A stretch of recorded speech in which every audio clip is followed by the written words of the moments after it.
queridos irmãos, amigos da Igreja Batista Moriá, bom dia! Nós vamos começar mais um culto, estudar a Palavra de Deus, e eu me lembro do Salmo 1 que diz: Bem-aventurado o varão que não anda segundo o conselho dos ímpios, nem se detém no caminho dos pecadores, e nem se assenta na roda dos escarnecedores. Antes tem o seu prazer na lei do Senhor, e na sua lei medita de dia e de noite. Então vamos aproveitar esse tempo para conhecer a Palavra de Deus, a sua lei, e aplicá-la em nossas vidas. Que Deus nos abençoe, dê a todos um bom culto e nos vemos logo mais às 18 horas no nosso culto presencial. Um grande abraço.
Bom dia, irmãos da Igreja Batista Moriá. Vamos à nossa meditação. Salmo 73, versículo 28, diz assim: Quanto a mim, bom é estar junto a Deus. No Senhor Deus ponho o meu refúgio para proclamar todos os seus feitos. Amém? Então, em outras palavras, o bom da vida é mesmo nós nos aproximarmos de Deus que nos ama como nenhum outro. Que este ano que se inicia, esse possa ser o nosso desejo, assim como o do salmista, de estarmos nos aproximando mais e mais de Deus. Amém? Vamos estar orando? Senhor Deus e Pai, muito obrigado, Senhor, por mais um dia de vida que o Senhor nos concede. Nós somos gratos a Ti, ó Deus, porque o Senhor nos ama, apesar das nossas falhas, dos nossos defeitos, mesmo assim o Senhor nos ama. Somos gratos a Ti por isso, Senhor.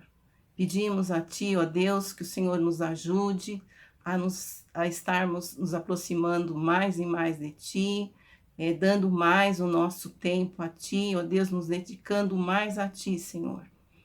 Pai querido, nós pedimos, ó Deus, que o Senhor continue abençoando a Tua igreja, abençoando todos os Teus servos que neste momento estão nos assistindo. O Senhor conhece, ó Deus, as dificuldades. O Senhor esteja, ó Deus, abençoando, ó Deus, cada um dos Teus servos. Os Teus servos que se encontram enfermos também, que o Senhor esteja visitando, ó Deus, e enviando cura, Senhor. Obrigada, Senhor, por tudo quanto o Senhor nos tem feito. Nós oramos e agradecemos no nome santo de Jesus. Amém.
dia, irmãos da Igreja Evangélica Batista Moriá. Bom dia, amigos que assistem nossos cultos online e participam da nossa Escola Bíblica Dominical. O personagem de estudos de hoje é Neemias. O livro que tem o seu nome pertence aos livros históricos do Antigo Testamento que registram a história do povo de Israel desde a conquista da Terra Prometida, sob a liderança de Josué, até a restauração de Jerusalém após o cativeiro babilônico. Um líder nato, grandemente usado por Deus para a reconstrução dos muros de Jerusalém. Neemias tem muito a nos ensinar com a sua obra, seu exemplo deve ser seguido por nós. Assim como Neemias chorou ao saber notícias sobre Jerusalém, mas ele se levantou e buscou em Deus forças, muitos de nós ainda carregamos o choro, a tristeza, a saudade, as perdas do período de adversidades que enfrentamos.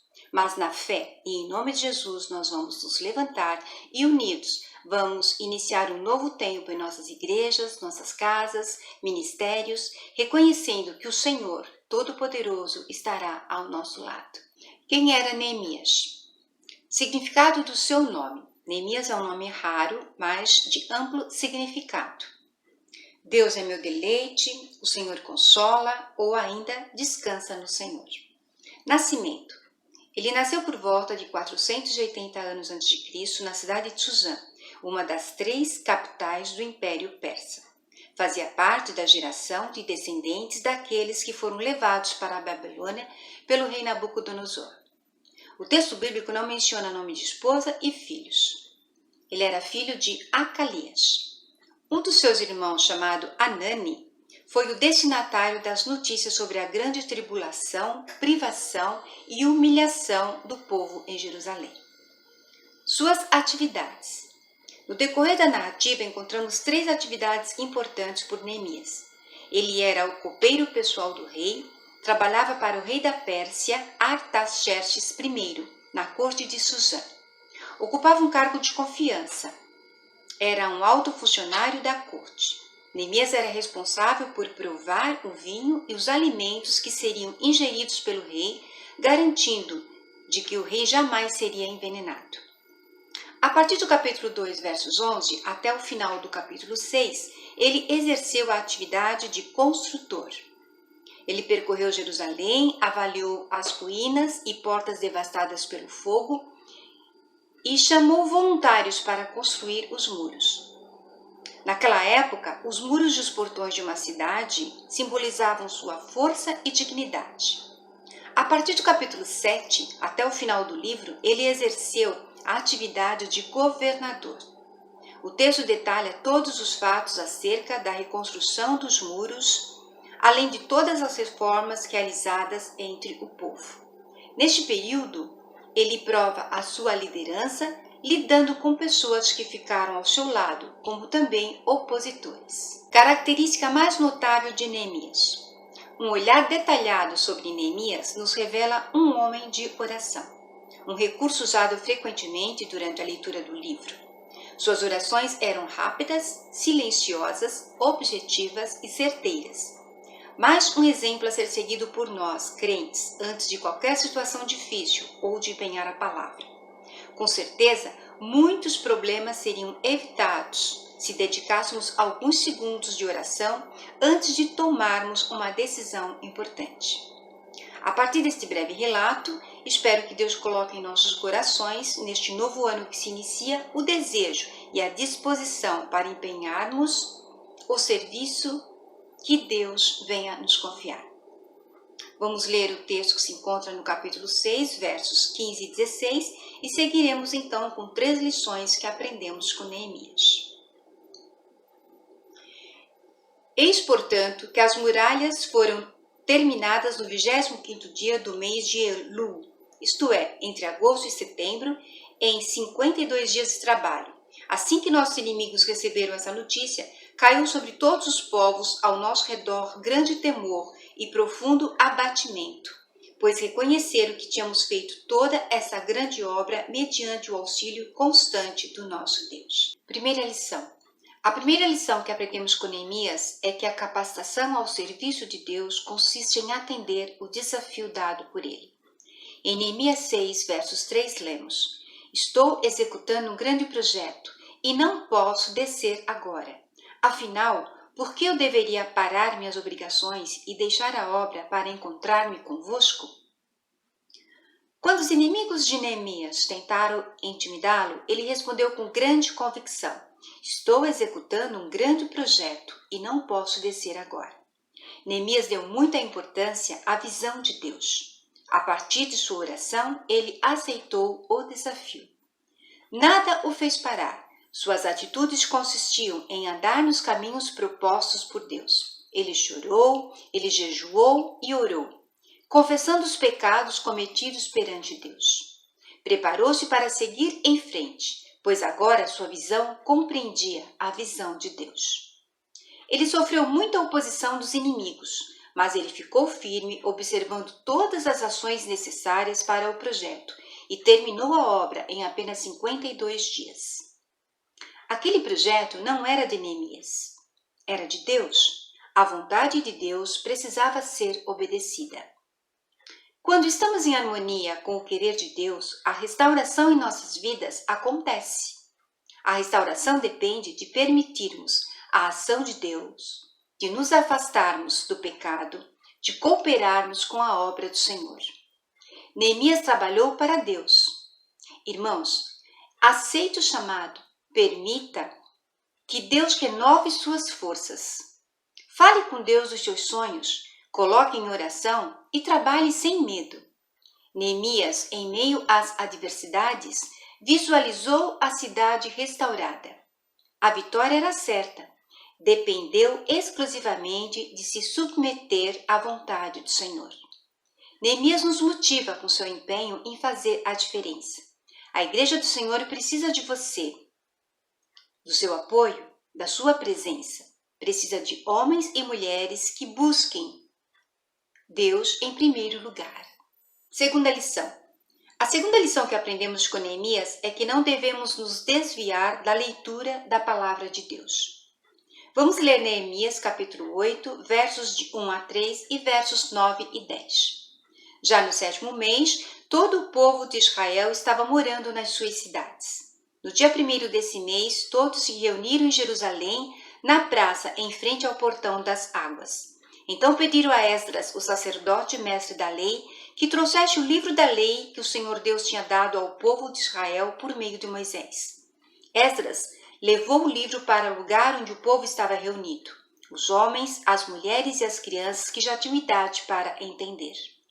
E ali na praça, em frente ao portão, Esdras leu a lei para o povo desde o nascer do sol até o meio-dia, e todos ouviram com atenção. Versos 9 e 10. Quando ouviram a leitura da lei, eles ficaram tão comovidos que começaram a chorar.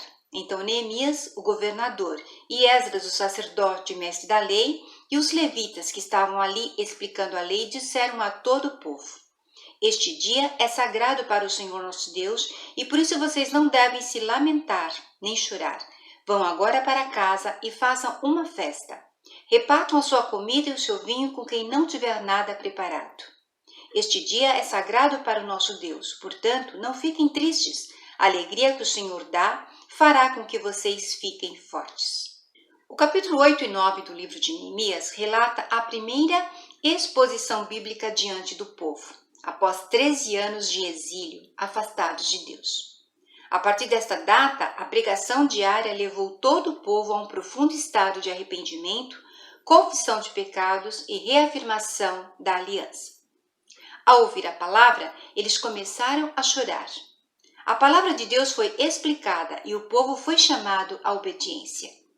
Depois de reconstruir, Neemias e Esdras fizeram o povo relembrar da lei, dos preceitos que eles tinham esquecido no cativeiro e também a ensinar aos que nasceram em terra estranha sobre o verdadeiro Deus e da história do povo de Israel.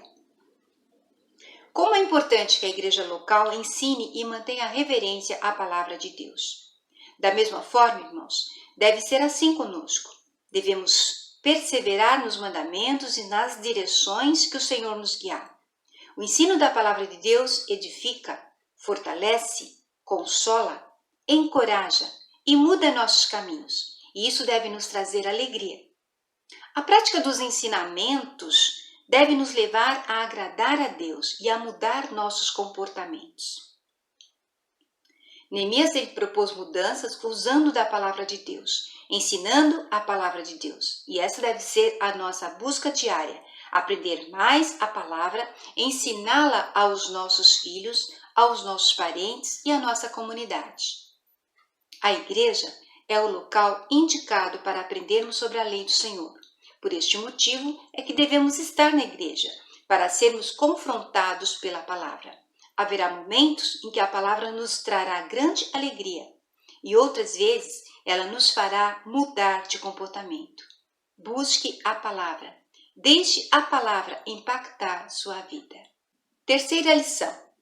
A terceira lição que aprendemos com Neemias é que para a realização de uma boa obra deve haver uma interação racionalmente planejada. Vamos ler Neemias capítulo 2, versos 17 e 18. Então eu lhes disse: vede a deplorável e humilhante situação em que nos encontramos, como toda a cidade de Jerusalém está em ruínas e suas portas devastadas pelo fogo. Vinde, vamos reconstruir os muros de Jerusalém, para que não passemos mais vergonha. Também lhes revelei como Deus tinha sido misericordioso comigo e tudo o quanto o rei me havia declarado. Diante disso, eles exclamaram: levantemo-nos, pois, e reconstruamos nossas muralhas. E cheios de ânimo, fortaleceram suas mãos para a realização deste bom projeto. Neemias, um líder muito discreto, um estrategista que planejou a obra de acordo com a vontade de Deus. Usou de humildade e aguardou o momento certo para se posicionar diante do povo. Planejou suas ações racionalmente em silêncio. Estudou toda a situação. Ele não conhecia a cidade, ele não conhecia as pessoas. Ele fez um levantamento para poder expor suas ideias e conseguir apoio do povo. Ele necessitava de interação de todos. Em 2014, o pastor Elias fez uma pregação com o seguinte tema: a interação cristã. E explicou que a interação é uma relação entre vários elementos na qual os comportamentos de cada indivíduo influenciam e modificam os comportamentos dos outros, de forma construtiva ou destrutiva. Na interação cristã, o comportamento de cada crente constitui-se em um estímulo benéfico para outras pessoas. Neemias, na companhia de pessoas de sua mais estrita confiança, verificou tudo de perto, adquiriu conhecimento de toda a situação. O seu comportamento tinha como objetivo estimular o povo a cooperar de forma a cumprir o propósito da obra que o Senhor pôs em seu coração. Ele separou o povo em grupo e ele conseguiu envolver todas as famílias. Ele conseguiu unir o povo, usou todos os talentos disponíveis, buscou compreender as afeições familiares e as afinidades entre as diferentes pessoas para formar grupos de amigos motivadores. Conseguiu uma comunhão e o povo vigiou e trabalhou ao mesmo tempo com ânimo, força e perseverança. Mesmo debaixo das ameaças, o trabalho não parou. Neemias continuou incentivando o povo, fortalecendo os valores que haviam se perdido. Os muros foram reconstruídos e o povo celebrou. Neemias superou obstáculos e finalizou sua obra. Que nós possamos também superar os obstáculos e não deixemos de comparecer aos cultos, pois a comunhão coletiva na igreja é uma oportunidade para provocar o amor, fortalecendo os valores cristãos. Concluindo, irmãos, que o estudo sobre Neemias nos faça entender que podemos ser capacitados ao serviço de Deus, atendendo o desafio que Ele nos dá. Não nos desviando da leitura e comprometimento com a sua palavra, e principalmente nos dispondo a realizar o trabalho do Senhor, interagindo de forma racional e planejada com os irmãos da igreja, com os ministérios, de forma a realizarmos a obra que o Senhor tem para nós. Neemias superou os obstáculos e finalizou sua obra. Que nós possamos também superar os obstáculos para não deixarmos de comparecer aos cultos presenciais. Por isso eu faço um chamado aos irmãos. Vamos nos unir em oração, pois temos um trabalho a ser reiniciado. Vamos convidar os irmãos e amigos a participar dos cultos, pois esta é uma rotina que deve ser praticada porque ela é ordenada por Deus. Em Hebreus 10, 25, diz: não deixando a nossa congregação, como é costume de alguns, antes admoestando-nos uns aos outros, e tanto mais quanto vedes que se vai aproximando aquele dia. Que Deus nos abençoe. Queridos irmãos, tenho prazer em me dirigir a vocês, queridos, com o propósito de pedir a todos vocês para valorizarmos os nossos cultos presenciais. Durante muito tempo, não tínhamos os cultos presenciais por causa da Covid-19, mas a partir do início de dezembro, nós voltamos a ter os nossos cultos presenciais. Eu quero estimular os irmãos a comparecerem a esses cultos presenciais, porque eles são importantes. Nós não temos toda a liberdade que tínhamos antes, nós continuamos com todos os cuidados, com álcool em gel, com a máscara, medindo a temperatura e mantendo um certo distanciamento. Mas o culto é valioso. A presença, mesmo não podendo ser totalmente desfrutada, ela tem um significado e ajuda. Nós precisamos de manter os cultos presenciais. Foi decisão da liderança da igreja. E desde o início, muitos irmãos estavam sentindo falta. Mas agora nós precisamos de lembrar aos irmãos que a igreja já se reúne nos seus cultos presenciais. E nós queremos pedir aos irmãos para comparecerem, para estarem presentes e também levar convidados. Por falar em convidados, é importante que nós estejamos lá, na igreja, no templo, aos domingos, às 18 horas, porque muitos irmãos não têm ido, mas há visitantes que vão. E esses visitantes precisam ser recebidos. E nós precisamos estar lá também para receber essas pessoas. Vou repetir que nós temos recebido convidados que estão assistindo conosco os nossos cultos presenciais. E é bom que esses convidados percebam que nós todos, na medida do possível, estejamos valorizando os nossos cultos presenciais. Essa minha palavra é um apelo, é um pedido, e eu espero que Deus nos ajude, nos oriente, nos dê sabedoria e continue nos preservando da doença e do desânimo e da ansiedade, da depressão, e que Ele continue mantendo a nossa integridade física, mental e espiritual. Um abraço para todos, espero ver vocês todos nos nossos cultos presenciais. Deus abençoe a todos. Obrigado por sua atenção.